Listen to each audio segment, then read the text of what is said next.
everybody. Welcome to our YouTube channel. I am Alicia. I'm the marketing manager here at Prolong Lash, and we've got Jody, our CEO, of course. And we have very special guests today, Paul and Tuss from the Lash Con and the amazing podcast Lash Cast as well. Welcome, guys. Thank you for doing this interview with us today. Anything for you guys. You guys are I'm sure that you say that to everyone. No, we never. I've never said it to anyone. No, it's special to have you guys because you guys have been always so supportive of us, and you've been such a blessing to the industry. And we've seen Jody running around the world speaking now. We've seen you like in Texas and London and here. So you really do give, and you have a heart and a passion for the industry, and that's what we love. We love to partner and work with other companies that have a real heart to serve and to give to their industry, and that really is what we think of you two guys. Oh, that's nice to hear. And what you do totally aligns with Prolong Lash as well. Like, business, grow your businesses. We care about that. Empowerment, empowering people. We're very much about nurturing talent, bringing up talent, all the master classes that are going on at the moment all around the world with some of our fabulous friends. Yes. We love it, but we've got you here today because we've had a lot of questions, a lot of queries about starting up your own conference and doing that yourself. Yeah, we want to talk about the reality of starting a Lash Conference. I think that everyone thinks that Lash Con, what can I do when I'm not a lash artist anymore? What's the next step? Can I do? Can I be a trainer? Can I run an event? Oh, events are fun, right? I want to run an event. Everyone smiles at events, right? So we want to hear the truth about running an event today. Okay, tell us about Lash Con 2023. Yeah. Where are we? What's the dates? Give us the rundown. Yeah. Well, first I'll just say lash events suck. Just to start that off with. No, I'm joking. Just like, what? Don't say that. Nobody does. No. Basically, Lash Con started in 2019, and this year we're going to be happening again for our 5th year. One was virtual, and this is our 4th live year. It's October 14th through 16th in Anaheim, California. It's that is just right next to Disneyland. 10-minute walk. Yeah, so we actually just got the 10% discount code, which I'm going to be sending out tonight, hopefully to all our attendees. Let them know you can go buy your tickets now and get 10% off. I mean, Disneyland I wish I got more than 10% off for them, but it's still. Alicia's got 5 million kids and is staying away for the shortest amount of time, but spending one extra day to go to Disneyland. Yes, exactly. Oh my gosh. Yeah, no, we've been thinking about is there a way we can have everyone identify as Lash Con? Like we wear a hat, a button, some ribbon. Oh my gosh, we have to do that. We've talked about this. Oh, we gotta have Lash Con Mickey ears. Yes. We gotta do something. Oh my gosh. We gotta do something. I shouldn't have said anything. Oh my gosh. Anyhow. Yeah. But anyhow, Tuss will come dressed as Minnie Mouse one day. Yes. Yeah, that's it. So this is all this fun stuff that you can do when it comes to Lash conferences, right? We're yeah. Excited here. Why don't you tell us about how it all began? Where did Lash Con start? It started in 2018, back in the days when the industry was still, I feel like, actually 2017, 2018, there began to be a shift in our industry where people were beginning to share information. I felt like before that, it was pretty normal. Just everything was hidden. Like, you want to take my training? Well, you want to learn what glue I have? We'll pay for my training and I'll tell you my secret glue that is amazing, will change your life. It's like, oh my gosh, I don't want to pay $1,000 just to find out someone's glue. That's ridiculous. So we, in 2017, recorded our first episode for a podcast because we were like, okay, well, we need to start helping, encouraging people to share information more freely. You begin to see on the Instagram, Lash-Based Jamie started showing up. There were some other brands that were beginning to share things. So there was a shift happening. But I also realized we had been to a bunch of conferences and all of them were about lashes, but only about lashes. Right? Technique. How to do them practically. Yeah, nothing. And the bad news here was you go there and they really wouldn't tell you anything. You'd pay $800 to go to this conference and then they'd be like, I'm going to tell you about my new secret method. And then they just tease it. And at the end, if you want to take my class, I'll show you. Buy my training. It was it was like a half-hour pitch on why I should be taking their training. It wasn't helping me learn anything.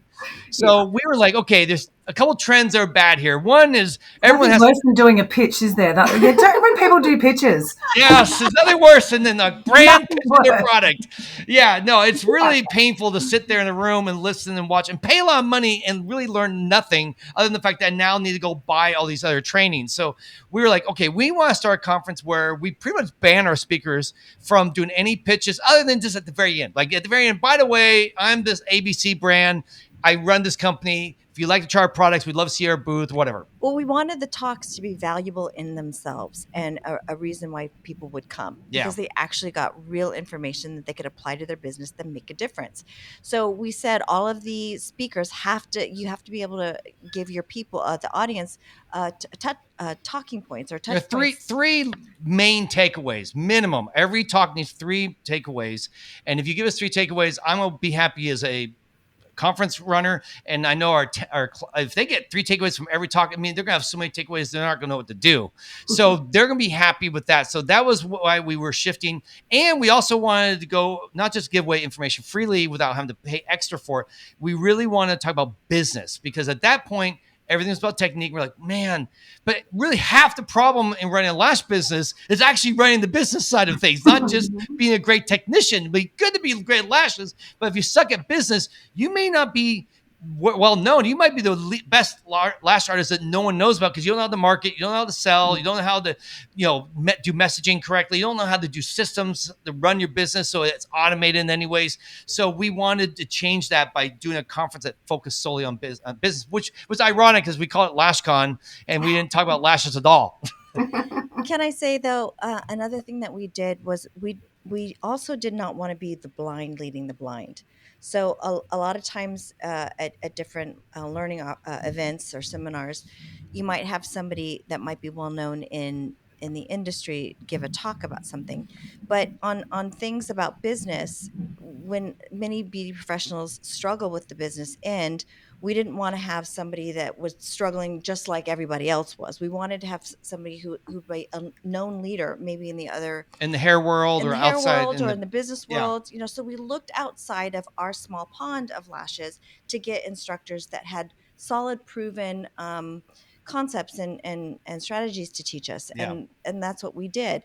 And then what's great is that we do bring speakers that are not lash artists. Like I think we're the only conference that really has not. Yeah, Jody's one of them. We have come in here and they speak because they've been in business for 20, 30 years. So they have all this wealth of experience that they can share with you. So we had people like Win Claybaugh, who basically founded Paul Mitchell's schools. So he came and taught. We've had Joey Coleman, who's a specialist when it comes to customer service. How to never lose a customer. Yeah. Never lose a customer again. Yeah. And he speaks at business conferences all around the country. We've had this year, we're going to have, my mind just went blank.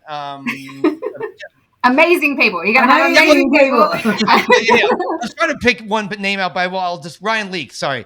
We saw him at a business conference earlier this year, and he's amazing. And he's really going to he's a great storyteller, but also gives you really practical things to do. Not just inspirational things, but like, here's what you can do differently. Not just motivational mindset stuff, but actual concrete things you can do. Some tools to put in the kit. Yeah. So that's what we wanted from this. And that's why we started it, because we wanted to be something that was about business, something that was really giving information without gatekeeping, with the hopes that this will elevate the industry. And one of my things I look back now, and I'm excited to see after 5 years, is all other conferences are copying us.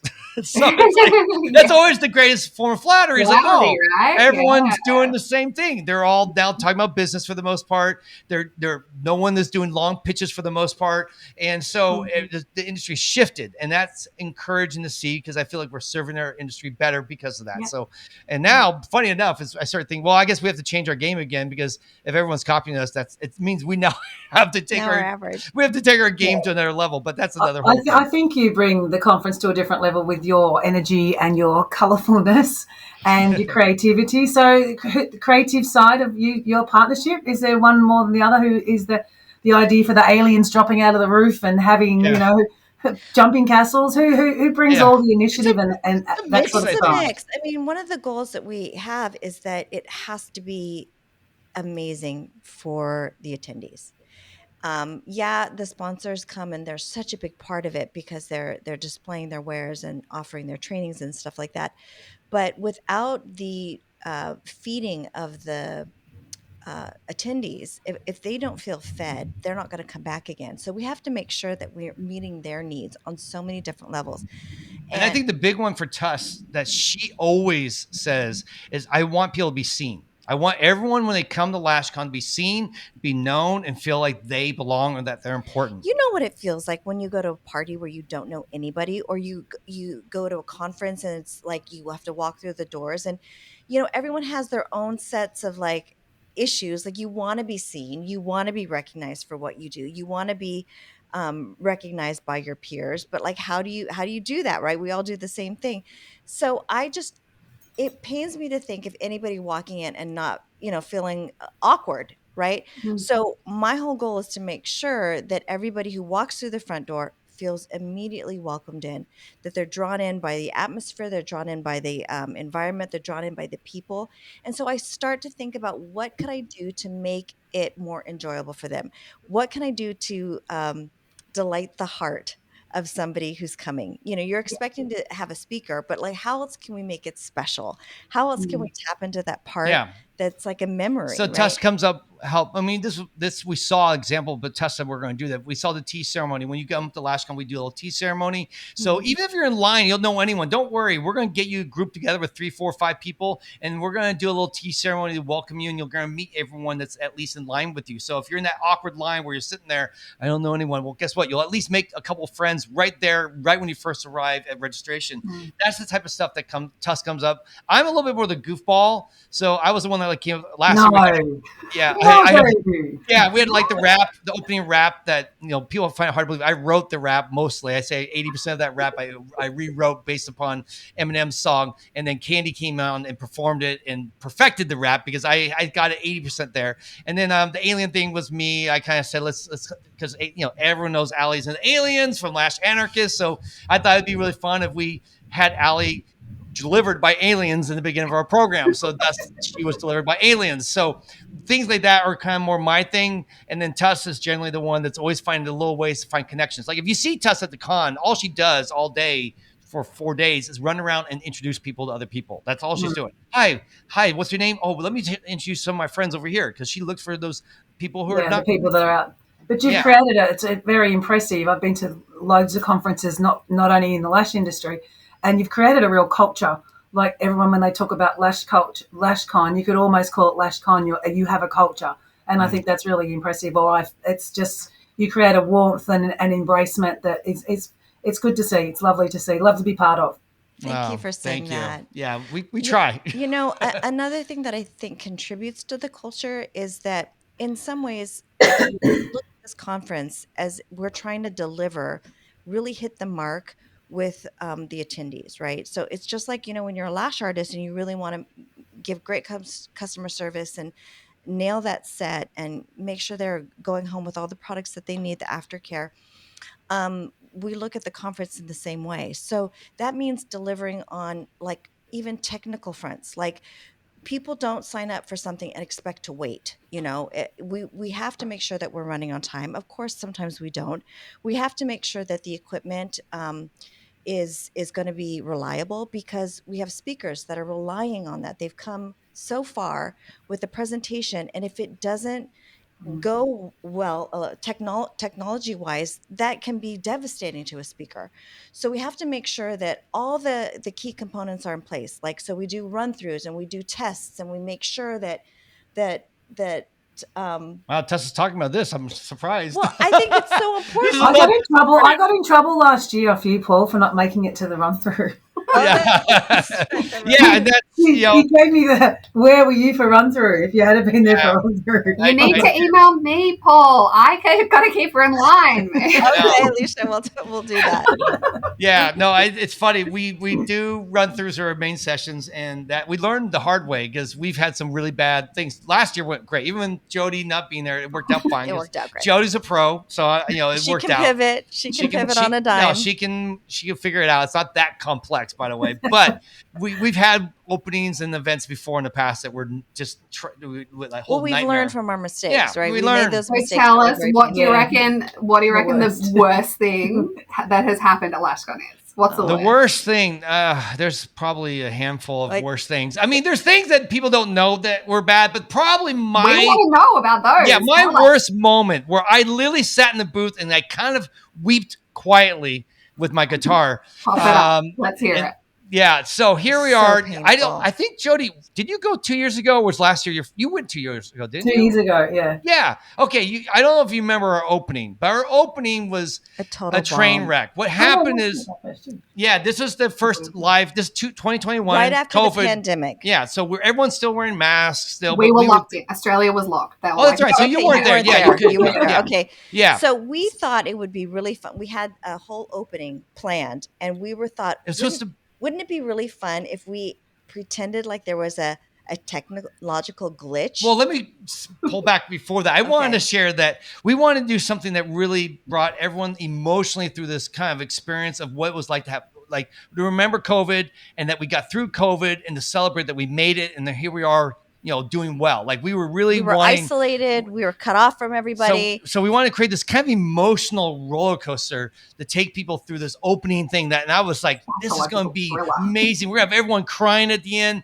but yeah, cheering at the end, high-fiving at the end. And then it's going to end up in a dance that's really heartfelt. We had these dancers that were going to do this like emotional dance, the song. It was going to be amazing. And then I decided, what if because life is like this. COVID interrupted us, right? Everything crashed and overnight we went from doing great. 2019, everyone's best year ever is coming up. Can't wait to just a crap show 2020 was. So I thought we'll do that with our opening. We'll have this kind of cool opening with this music and it's all like this rock. We had this rocket launch on the video and it was like supposed to be this kind of emotional like build up. It was going to be a big deal. And all of a sudden as it starts, the rocket takes off. All of a sudden, the video is supposed to glitch, and you hear static.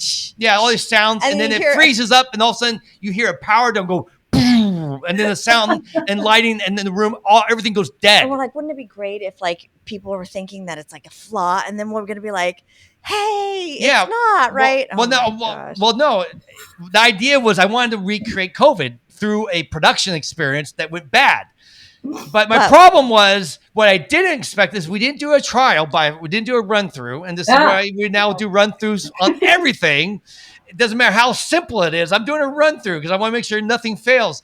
As soon as the failure happened on the screen, we could tell just before that the audio was there's an echo or a loop going on because we were both live streaming at the same time and we were doing it live on stage. So we had two audio feeds and those two audio feeds got overlapped and it created a loop. So when everyone was talking, it was going do do do do pa pa pa pa do do. It was like this weird, and it was so confusing. Oh, it was horrible. And then so Paul is behind the stage, like trying to figure it out. Yeah, I'll tell the story because you're jumping in all over the place.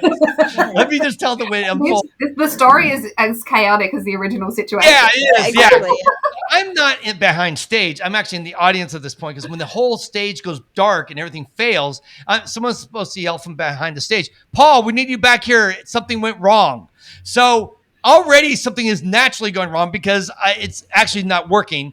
But they go, Paul, I need help. And they're like, okay. And I run down the theatrics, run down through the audience to the backstage. And I'm like, guys, the audio is horrible. No one can understand what's happening. And they go, and then I run to the soundboard and goes, I don't know what's happening. There's some weird loop going on. So then they hit play. The video continues on. And for the next 8 minutes or 7-8 minutes, the video plays doing the whole thing as it should be, but you can't understand anything they're saying because there's feedback loop going on. And so I'm at that point in this booth. I'm like, is there any way we can fix this? And he goes, there's nothing we can do. We're just gonna have to sit this one out. So people watch the video. It was a little emotional. Some people said it was still emotional. I just felt like it was hard and confusing to pay attention to. It was a mess. And then welcome to Lash Con. Yeah, welcome to Lash Con. And I guess that where we had a lot of hubris is like, I know I'm going to build a mistake in our program, and it became a real mistake. So it made the mistake. You put the energy out there in the world. You were like, yeah, you shouldn't have manifested that. I should have not. Yeah, it was bad news. So it was hard. And I remember sitting in the booth and just everyone at the end was just like, oh, that was weird. What a weird opening. But thankfully it was only 8 minutes. Now this came right after the night before when we had our big party and we had a balloon drop that didn't drop.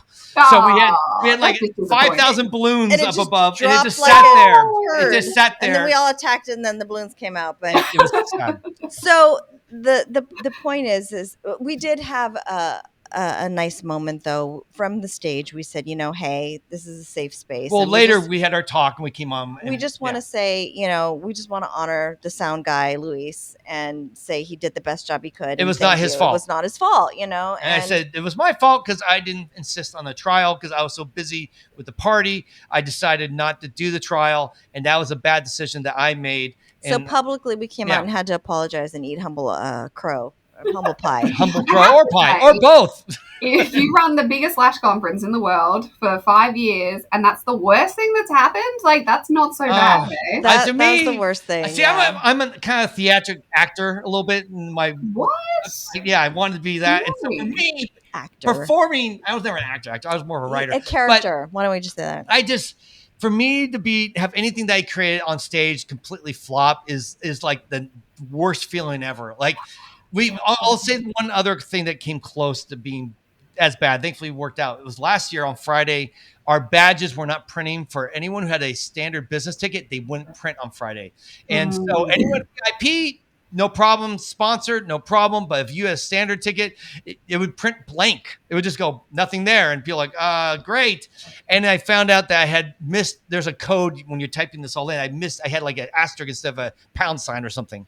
And these things are bound to happen. Like you guys have so many things that happen at these conferences. Like when you combine that many events and different situations, something's going to happen. So, every year. You sound like you've been pretty lucky though. As far. No. Yeah, we've been fortunate that no one's ever died. Like no one. Knock on wood. Knock on wood. That's very dramatic. Yeah. I mean, to me, that's bad. Like to me, most things that happen. That's a bad conference. Okay. Yeah. I mean, most. Well, maybe don't put Lash Con on the tickets for Disneyland then, because if something happens in Disneyland, you don't want. That's right. No, I don't want to be associated with that dark place. Not associated at all. No, I guess for us, it's really last year. That would have been something. Yeah, that would have been something. Can I ask you guys a personal question? Sure. Of course. How long have you been together for as a couple? Wow. We are going to be celebrating 20 or 30 years November 13th. So right after Lash Con, a month later will be our 30-year anniversary. So we've been... It's a complete miracle because... 32 years, I guess, then, because we've known each other 2 years before we got married. So. Hence the next question is, how do you work-life balance? Everyone asks us this all the time as mums, single mums, parents, CEOs, marketing directors, brand, it gets asked all the time on our channel. So how do you find that work-life balance? I think that we fit together like a puzzle, like puzzle pieces. And we have totally different skill sets. Yeah. There's no overlap in what we do. I do all the events, I do all the planning, I do all the coordination, I do all that. Tuss is definitely an idea person, so she throws me ideas and then I sweat and go, crap, I have to do that now. And then she has no idea of context, like how much work it's going to take. She's like, oh yeah, that'll be easy. I'm like, yeah, 50 hours later, easy, but no, it's not easy to get done. So she's a great idea. Someone's got to be the visionary. She really is, and then she's a lash technician, or I'll say stylist or artist. So she really, that her area of expertise stops at that point. Like she is all about lashes. She's all about helping people improve their lashing. So like our trainings or anything when we talk about on YouTube or pages or anything Instagram about lashes, she's there. And then generally speaking, anything business or anything about operations, I'm the one that deals with that stuff. So we have these really clear lines. Even when we had the salon, it was really easy because she was in charge of training the staff and equipping them to be good lash artists. And I was in charge of operations and making sure the place ran well, marketing, messaging, and branding. And so we really didn't have any areas where we crossed over. So it really made it easy for us to work. But as far as now balance, though, there's none. Well, it's like doesn't exist. I do want to share one thing, and I hope that it's somebody. But early on, when the kids were little, and I started the salon, my heart was in a completely different place. We're not in a good space together. No, we were not. And I was very upset. My Hollywood career did not quite deliver what we had hoped. And so there wasn't a lot of stability. So I said to myself, okay, fine. I'm just going to have to go do it. I'm just going to have to make the living. I'm just going to have to bring home the bacon. I can do anything. And I did, right? But what I didn't, and for years I was in that role model, this boss role model. I was very like hard about it. And I wouldn't let him in some ways because I was like, I can do this myself. I'm going to Mhm. show you how good I am. No, Do you know? it was like 5 years, from 2006 to about 2011. Well, We do you were keep a journal? yeah, and we were totally two different pathways. In fact, we were pretty much ready to divorce Yeah, like we were ready. 29 I 2010. had She was like actually done hired with an me. attorney. And but what happened during that time is that I recognized, so I could do it. I started the salon. I did start a staff. It was successful, but I was suffering because it wasn't in my wheelhouse. It wasn't my strength. So I kept making mistake after mistake that would come at a cost to the business, that would come at a cost to me, at my time. And I began to realize this isn't actually how I want to live. I don't want to be a slave to the business, and that's all I was. I didn't have a relationship with the kids. I was raising He kids at was that raising the point. kids, For and 5 years, I was pretty much I had my own business, but I was a stay-at-home dad, and I basically would take care of my business during school hours, and then otherwise I was a bus from 3 o'clock till like Mm. 9 o'clock at night driving the kids so around. thank Yeah. God the kids had somebody. But I was so focused on being this career woman that I lost a lot of joy in the meantime. So fast forward, now he's started. Well, 2011, you He asked me, joined the team. He yeah. joined and he gave up his dream of Hollywood. And to me, that was like stability. And all of a sudden my viewpoint changed from him. And then there was respect because I saw that he was making sacrifices and we were working together for something. And that was the first time that it happened. So it really saved our marriage because then I was able to say like, okay, I don't have to be the tough one anymore. I don't have to be the one that's going out hunting Because the she hates managing. dinosaur or not dinosaurs, but Yeah. the Really? wolves or You have whatever. to be the caveman. Yeah, I Cave don't have to warrior. be Yeah. the caveman anymore, right? And so I realized that like I actually like being like using my talents in a different way. Like and maybe it goes against like be the girl boss, right? But I found myself so much happier. Like letting him lead in the ways that he would lead and it healed our relationship. And I know that it's everyone has a different situation and I'm not shaming anybody that has a different situation or different But that's yours and it works. right, And it worked yeah. for us. And I think Yeah. it was one of those things where we learn that there's seasons too. I mean, Tuss realized that. I know looking back, she'll say those 5 years, she wished she was more involved with the kids, more it, made them it, a higher it's a priority. hole in my life, so that's why I like to tell young lash artists with kids, moms, there's a season you're going to be able to slay it in your business, but your kids need you now, and they're the only ones that call you mom. And so Mm-hmm. by investing in them, you're never going to go wrong. You're never going to regret investing in them, right? There's going to be a season for you to nail it. But you don't make it come at a cost to your children and your family that you have regret at the end of Mm. your life. You don't want Yeah. that. And there's How old no are your right. kids now, guys? How old are your Oh, kids? yeah. They're 30, They're 27, 32 and and 23. the baby's 20. Fantastic. Oh. And our Thank baby's you getting for married sharing this that. Sunday. That's like really that's real life, and Yeah. that's a beautiful thing to share with everybody. Thank you. How Yeah. nice. Yeah. I want people to make good decisions. Yeah, and we do struggle, and we get asked this all the time about being mums and working, Yeah. and what do you prioritize? So I Yeah. think everyone's really struggling with that. It was, and it is, I hear it all the time too. And I just want to say that people have to realize, well, this is a theme of Lash Con this year, playing the long game, is that when you build a business and you do have kids, right? You're young. We know a lot of young lash artists who right now are just having kids or 3, 4, 5. You know what? It's not. This is not a race to see who gets there first. And I think some people see other people's success and they're only, I'm 25, I have a 2-year-old, and I can't spend 80 hours a week working on my business. But then they see someone else on Instagram posting like, hey, I'm on vacation and I'm doing this and I'm doing that. And they're showing this amazing life. And they're like, that, I want that life. But you have a little one that needs you right now. You're going to have to wait for that time. Like right now, our kids are all grown up. So we have a lot of time and we're able to totally double down and do more on our business than we were doing It's a 10, different 15, end. It's 20 years different ago. end. We actually, that's one thing I will say about LashCon getting back on track for the conference, so to speak, Yeah. is that when we put a face behind Prolong, so this is totally our story, we didn't have a face until we got to your conference. And when we got to your conference, and then people were putting this face to these people that they speak to in Australia, but the thing that we could help with, we found even at our stand, so it didn't need to be spoken about on stage, was that exact thing. You know, we've taken a long time to build Prolong. We've got 10 or 12 staff. We were able to tell our story and slow them down a little bit on their story, as well as to assist them with their story with our products, but not just plugging our products, just saying it doesn't happen overnight. You know, there's so much in it, and don't look at the stands around here. These guys have been doing it for 10 years.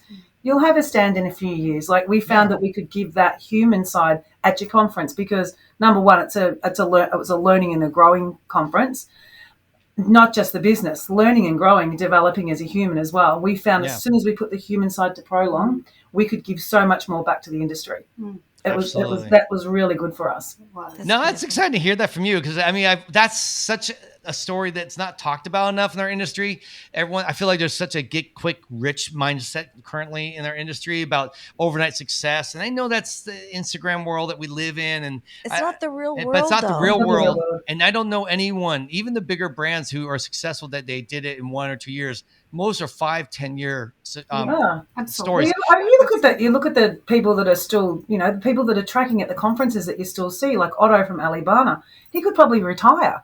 But he gets out and he's in the community and he talks to people. He's the face of the brand. And, you see Jamie come across from UK and he's like a delightful human that's put a face to his brand. So you see all the faces, and that's what people want to see. They don't just want to see the black and white bottle or the pretty girls at the stand. And no offense to pretty girls at the stand.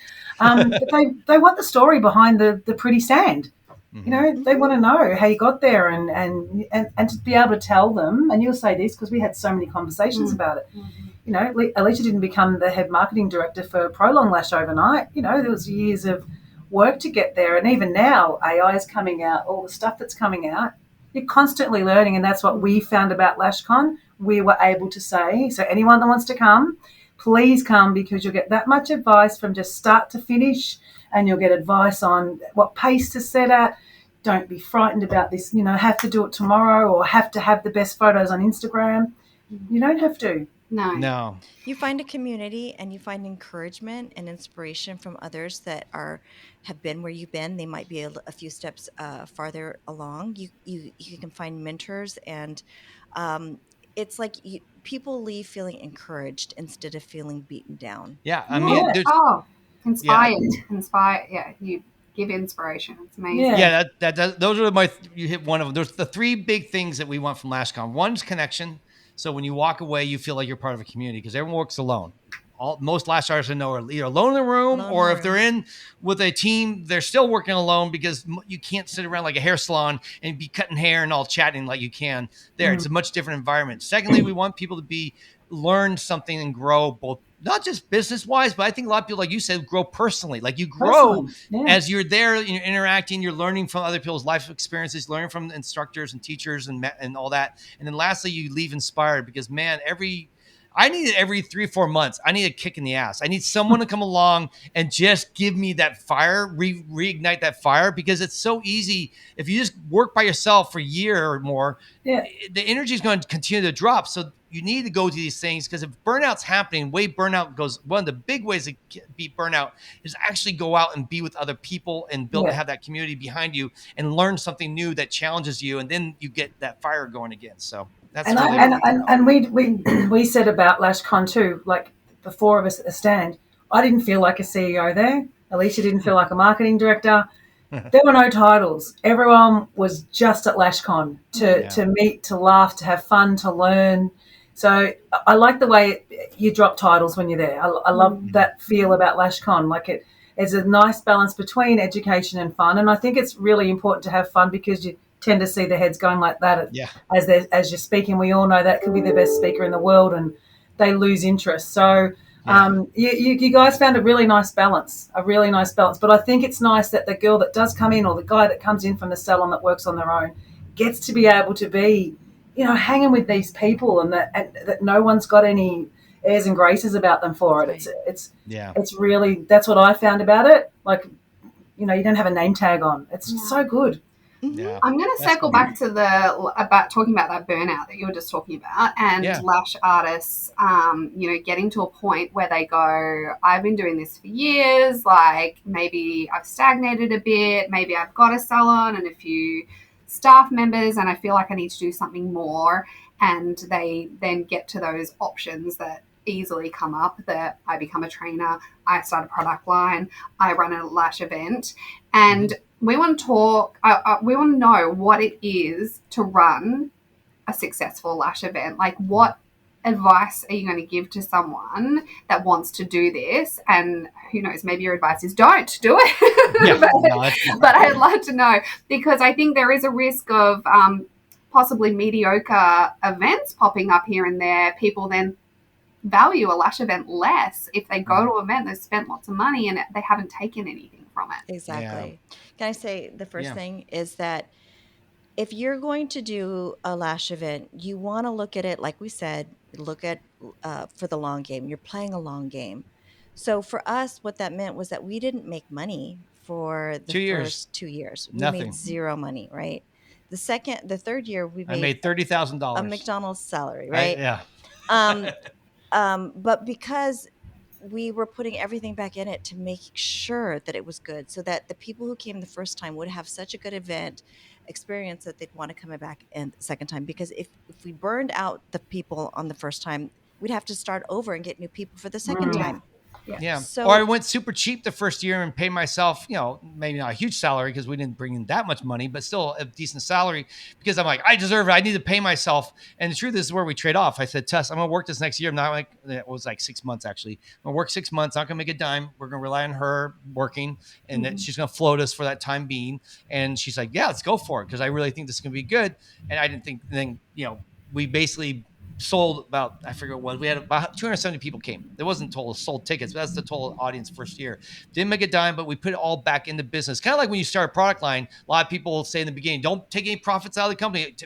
You get all your products and turn around and buy more products and keep expanding your product line. That's what we knew we had to do with Lash Con. And then by the third year, when I paid myself $30,000, then last year was the first time I finally paid myself what I would consider a real salary. Yeah. And I worked. It took me 4 years.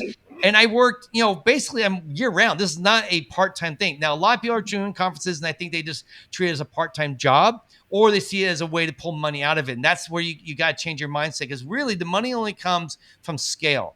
There's not a lot of money in conferences. Most conferences, in fact, every conference I know of until the last couple of years has gone. There were tons of conferences back in 2015, 2016, 2017, 2018. They're all out of business. Why? If they were making a lot of money, I guarantee you they still be here. But they're gone because they weren't making a lot of money or they're just breaking even. It just wasn't worth all the work just to break even. So for us, we realized it was all about scale. You have to get larger. You're not going to make a lot of money if all you sell is 100 tickets. It's tough to make a lot of profit from 100 tickets. It's kind of like running a salon. If you really like commission salons don't make any money until they really get to 20, 30 chairs. Then they finally can make money. If they're only like 3, 5, 6 people in the salon, usually the salon owner is working their butt off, both managing and taking clients because that's the only way they can pay their bills because they haven't gotten to scale yet. So that's where for us, one of the big things that I see people getting into because look at this. I can charge $600 or $500 or $800 and I can make a lot of money and I got 50 people coming and I'm going to make bank. And then you go, once you've fed everyone and once you've paid for some of the hotel for the speakers and once you paid for the actual rental and all the equipment, AV and all that, all of a sudden you're like, crap, I made $5,000 and I worked 6 months for $5,000. That's not worth it. You also have to make sure the reason why we're able to, so we wanted to grow it. We wanted to increase the number of attendees. We had to make sure that we were delivering for the ones that we had in front of us. Yeah. That means not just the attendees, but also the sponsors. We have to make sure they're successful at what they need to do. We need their goals to be met. Otherwise, they're not going to come back. So we had to listen a lot. We had to deliver a lot. If we didn't deliver, we couldn't grow it because that's the only way you can. So it was also making sure we're communicating and getting the feedback from people so that we can move and pivot when we've missed the mark. I mean, we've been to tons of conferences over the years. I think we're still today the only conference I know that sends immediately within a few days, of not hopefully 1 or 2 days after the con, that asks for feedback from all the attendees, from the sponsors, from the speakers, from everyone. I want feedback. I need to hear what it was like for you because that's the bad news I need so that I can grow and improve. And I tell conferences now, make sure you send an email afterwards and get feedback, because otherwise you're going to be just like the American Idol person going on and singing, and you're horrible and you don't realize you're horrible, and everyone's laughing at you because no one has ever given you feedback to say, by the way, you need to get some lessons on singing because you're not getting feedback. Feedback is so valuable. It's the only way that you can grow. And valuable, Paul, too, to get it straight away. Like if you don't get it in that first 24, 48 hour window, we forget about some of the good stuff, and we can only then remember some of the things that happened to us bad. It's human nature. But at the time, you're hyped up, you've been dancing all night, you've been singing on the stage, you got all these really positive things to say, and then the smaller ones down the bottom are, oh, by the way, this, we could look at this. But you take it away after a week or 2 weeks, and then you catch up, then you go, I can't quite remember that buzz, but what I can remember is that thing. Yeah. So I still remember, by the way, I'll just say this. I remember I messed up with you guys with your booth. You were in front of a door that I didn't remember, and it totally messed up your booth. And I was heartbroken over that. Stupid table guy that kept coming and taking the tables out. We ended up just yelling at them, don't worry, we sorted them. No, you guys were the poor hotel man's like, may I get through the door? And we're like, no. But that was good lesson for me, because now the next hotel, it's one reason why we really wanted to move. We really want to set up an area that's solely meant to be a trade show area. That's not kind of ad hoc trade show area that we had last year. Like a jerry-rigged one. Yeah, this is really the real deal. Like when you go to IBS or Premiere, all the big shows, there'll be a small version of them. Yeah. So here's my question. How did you take care of them? How did I apologized? Okay. Did that work for you? I mean, I listened to them. I mean, they sent me a nice email. They were very polite and gave me good feedback, and I responded to them, and that was it. I mean, we're also people from Aussie, and I think we have a little bit of a different attitude about that. We work with things. What can we do? Pack up and move, pack up and go, crack the shits and go home. Yeah. Like it was. Oh, sorry, I swore. There's nothing we can do. So you work with what you got. We worked with it. We had an amazing amount of people come to our booth. Yeah, our location was like top notch. So we did say that when we said our feedback. We were like, we wouldn't want to move from there because we were outside the entrance to the main room, and Jody being Jody's standing there, all lining up to go in, and she's like, hello, welcome, like Prolong Lash is here, have some chocolates, she's raking them all in, and they're like, I'm just waiting for a lecture, and she's like, I don't care, like you're on my time now, you're my audience. So it's like we made it work. We can forgive the door thing. Well, I think that's important too. Like, when there has been something that's been dropped or missed, it's like we want to reach out to people to find out what that is so that we can communicate that we care. Yeah. Because if there's an absence of that, you don't feel like you've been taken care of, right? If you guys weren't approachable, like if you were conference organisers that were not approachable, then that door issue probably would have been dealt with by the bulldogish side of me earlier. Yeah. But you're kind and generous and sweet and doing the right thing for the community, and we're involved in the community, so we just sort of went, it's a door, we'll just keep it shut as much as we can. I mean, we screamed about it a few times. Well, yeah. Poor Nick, the table man. Nick, the table man. Sorry, Nick. We should have put him in a prolong top and just said, look, if you're going to be here. I was like, excuse me, I'm back again. Like, sorry. I was like, go behind. What we found really great too was it was such a great mix of people that were selling there and people that weren't selling. We were very happy not to be selling Prolong there. Like, we were happy not to be retail sales. We didn't want to do retail sales. We wanted to talk about the culture that you guys create, which is empowerment, education. I mean, obviously we talked about our dilution process, which is one of our biggest things, but it was great just to talk to people because they were there. We weren't trying to do a sales pitch on Prolong. We just wanted to meet people. Like, we really just wanted to meet people. See, I think that you guys have it right. A lot of times sponsors will sometimes think... I would say some, not a lot. Some. Okay, sorry, I misspoke. I'm not the details person. No. Sometimes people want to focus on the retail sales. And if that's your jam, that's okay. Yeah. But what's really valuable about Lash Con is the relationships that you make with those new customers. Because how much is a new customer worth? I mean, like So $1,200 a year, $2,000 a year. How much do they buy a year? So it's not about making the money. We see it as not about making the money at the con, but making those The contacts. connection. And you guys are so good at putting yourselves out there and being the face and being personal and engaging in a way that says, I want to know who you are. And that sticks with people. That makes people feel seen that way. Like, oh my gosh, Prolong likes me. And it And makes you you don't forget. can I share something a bit? Yeah. Maybe it's a bit. Maybe I shouldn't share it. I You don't can know. share it. You can Maybe share we'll it. see. Please do. it. We didn't sell anything at the conference, right? We weren't selling. We didn't have anything with us. We just gave things away for free and talked to people. And over that weekend, we made $40,000 on our website. Wow. See, that is amazing. But that's That because the but That connection. also mental. it's because you guys were so good. I mean, Jody, the way that you were at the karaoke party was so much fun. We It have a was over karaoke. the top, is what it That's was. It It just was awesome. her. That's just so Jody. She's like fun. in the office. Is that how you're like, oh my No, gosh? Jody's like this all the time. She did the handstand at Lash Fest. She's just she's She this does like, handstands in the office okay. for no reason. People love it. It's engaging. You want to identify with that because you buy Prolong, you think you got a little bit of Jody in the bottle, Mm-hmm. right? Well, you know what what I found coming back from, because it was our first conference with Lash Fest, like of coming from the surf industry. Those conferences are quite sterile, and it's a bit blokey, and you have to be cool with the dreadies. And I know that's such a stereotype, but the Lash conference, the Lash that we attended first year with you, everyone was so open to everything. Like everyone was so open and so fun. And for me, I came back from Lash Con with giving my personal email address, but with personal friends on Facebook and personal friends on Insta.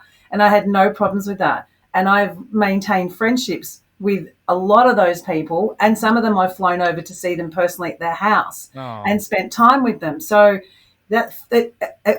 everyone's, and they weren't all sponsors or they weren't all CEOs. A couple of them were people that come to the stand. Yeah. So, and I don't mean that in any order. It's just if everyone just lets himself be open and level at Lash Con, you'll have the most amazing time. That's the same. I've heard that actually from a lot of hair people who've come. We've had people who are instructors or speakers, and they go to hair shows, and they go, the hair shows aren't as much fun. And I always thought hair people were the most fun. And they go, no, I've been to tons of these trade shows and hair, and they're fun, but there's something very innocent and just sweet about the nature at Lash Con. And I think it's because it's a new industry. I really think People aren't as jaded. It's very young. It's very young. The crew that come, they're very young attendees, so they're still up to that kind of. I know I'm not very young and I'm stupid, but they are happy to high five you, and they're happy to jump around in the crowd, and they're happy to. They're still at that kind of, haven't been messed up with too much. Spoiled yet by the world. They're not jaded old They're people. not jaded old people. Yeah. And as you're walking around, and you do walk around, and people go, oh my God, there's Jody from Prolong. Or you hear, oh my God, there's Michelle from PLA. Yeah. And they get up and they go, they take photos. It's just, and the more you open yourself to that sort of stuff at Lash Con, that's when I think that it really works. That's why I love the culture. Yeah. No, all right. Tell us what if you could go back and change something, and I'm sure that you think about this all the time with your feedback, what do you think? Is there anything you would have done differently when going through the process of doing Lash Con? Okay. There's one. This is kind of funny. This is bizarre. Last year, I had one complaint that I literally had some people bought VIP tickets. They wrote me. It was just a few, but enough that if there's 3 or 4 people telling me, there's probably like 20 or 30 that feel this way at least. And they were like, I just felt like the VIP experience was less than the year before. Like they had been in 2021 and then they came to 2022 and they're like, it just wasn't the same. And I was like, and then when I started reading this, I'm like, well, it was actually a little better, but at the same time, I then someone said there were no tables in the main sessions, and I got this ticket solely so that I could have that table, so I could take notes, I could have my drink on there, and not sit in the regular theater seating where you have no table.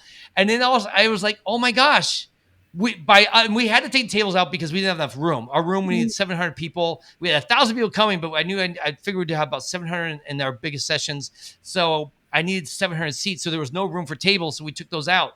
And that was a horrible decision because I literally upset. In fact, I think there's one person I know that literally unfollowed us, and said she'll never come to Lash Con ever again because the We broke tables weren't trust with the there. tables. And she took it so seriously, like that's something really a deal breaker. important. It was a deal breaker. Yeah. And I had somehow bait and switched on them, and it broke my heart because I was like, that wasn't intentional. I just couldn't do it. So we'll never not have tables. We will not. VIP. We will have tables this year, and the first all the VIPs get tables this year. I promise. And so make sure if you're someone else planning on doing something like this, if you're going to tier your levels, you want to really differentiate the levels and give really something special to those VIPs so they feel like they're really getting the value for and don't switch it on them where like this year the big thing I've tried to tell people this that once you say establish standard, people kind of expect all the time. So we're going to have a big test this year because Lash Con, the standard swag bag is not going to be over the top huge. I can't, when we were this size, I can't be doing 1,000, 2,000 products. You can't ask the sponsors, give me 1,000 items. I mean, Prolong does it, but other brands don't. Other brands are like, we can't do that. So that's fair enough. Yeah, if we don't put it in your swag bag, we're going to put it everywhere else in the hotel. Yeah, you're going to find it laying around. But that said, so this year we're going to be the VIP will still be great, but the standard swag bags, I'm trying to tell you, it's going to be smaller, guys. It's going to be a little more humble because we're just gotten too big and we can't scale it to that level. So that's my big fear this year, that it could be a letdown. But that said, really the tables was really painful. But looking back overall, I mean, I think actually now when I really look at it, I think I should have brought more people on to help me sooner. Like I really went with a tight ship. You can't do it all. In the first 3 years, I had no staff my first year. I literally met with my volunteers like 5 minutes before we did anything. Like, okay, we're about to start. You do that. And I'm like, it was so poorly run in my mind, but it went well. But it looked back, what a disaster it could have been. And then my third year, because that was I had one team member I hired, and that was not enough. And it really needed to have more. So last year I had 9 staff. This year I have 16 staff, full-time staff, that is. And then on top of that, I have like 70 volunteers, and I probably have almost 100 vendors behind the scenes between AV, video, food and beverage. We have escape rooms. We're gonna have a movie night. We're gonna have karaoke parties. We have a DJ that plays drums too. That's gonna be doing a performance while doing the DJing. Like we got all these new fun little upgrades, but I can't do it anymore. I can't be one person. Back in the early days, like if there was a problem with AV, they'd be like, okay, Paul, there's a problem with AV. I'm like, but I need to help that room with the speaker that needs to be introduced. Or the food and the beverage has a problem. I need to go talk to F&B. Or the hotel has like a conflict because someone's room isn't here and I need to fix the room problem. Or whatever. It's just literally. No one can accuse you guys of being boring. You have so many components to Lash Con. It's absolutely insane. It sounds like so much fun. Okay, say we... Hypothetically, you can only go to one thing. What is your number one recommendation for this year? What is a must go to for your attendees? Well, I'll say one, you say one. That way maybe we get 2 this way. Okay. Can I go first then? You go first, yeah.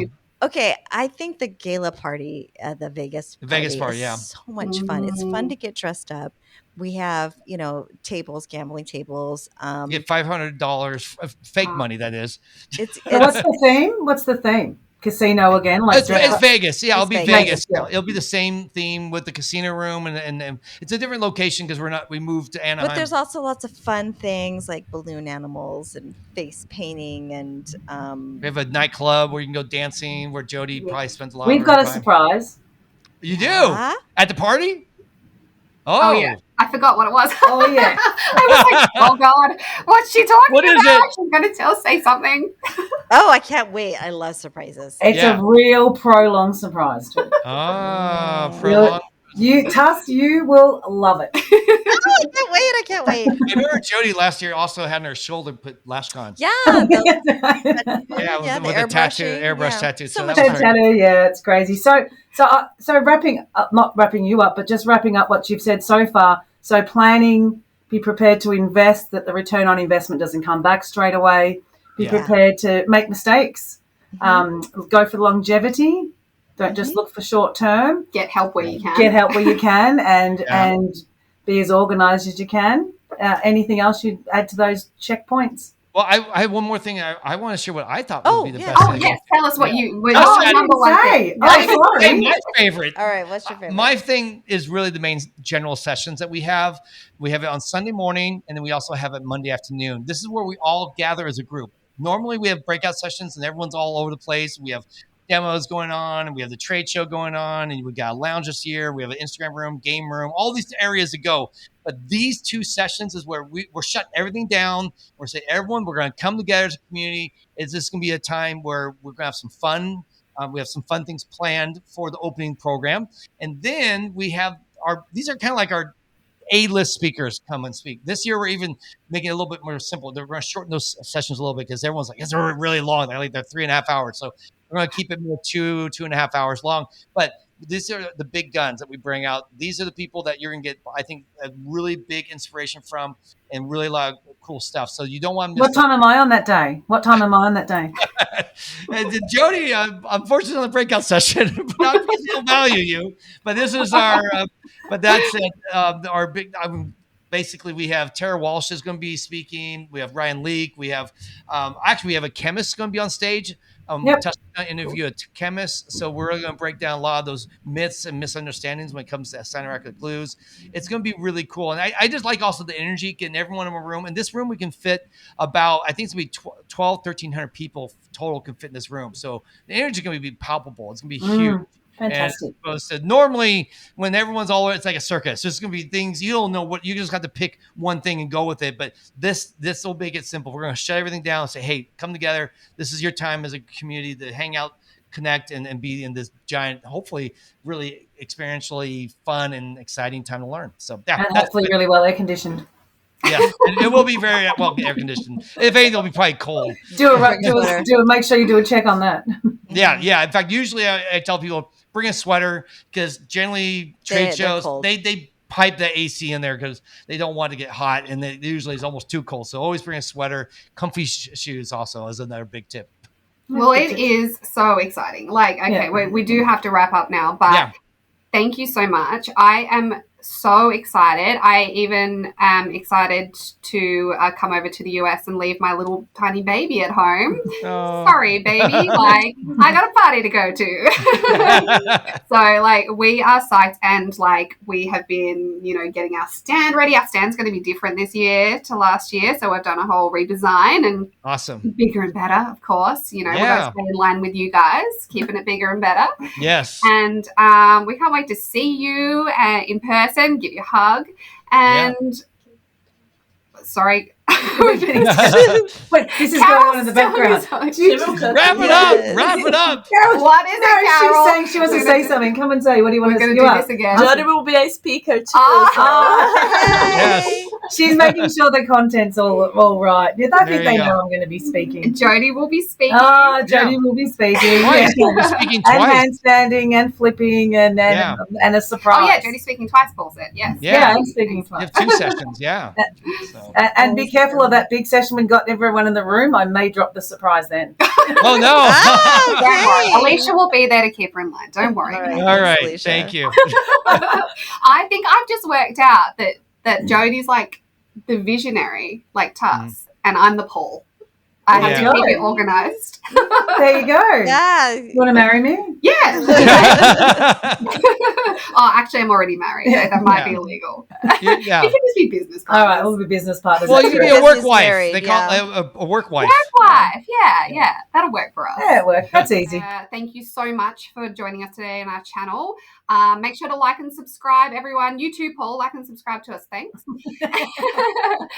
Follow us on socials and jump on our website. And, of course, you can contact Prolong Lash anytime with any questions. And I'm sure Paul and Tuss would love you to contact them. Jump on your website as well. What's your website? thelashconference.com or Lashcast Productions is our, business website. You can find the podcast at Lashcast Podcast. At Lashcast on Instagram, or the Lash Conference also on Instagram.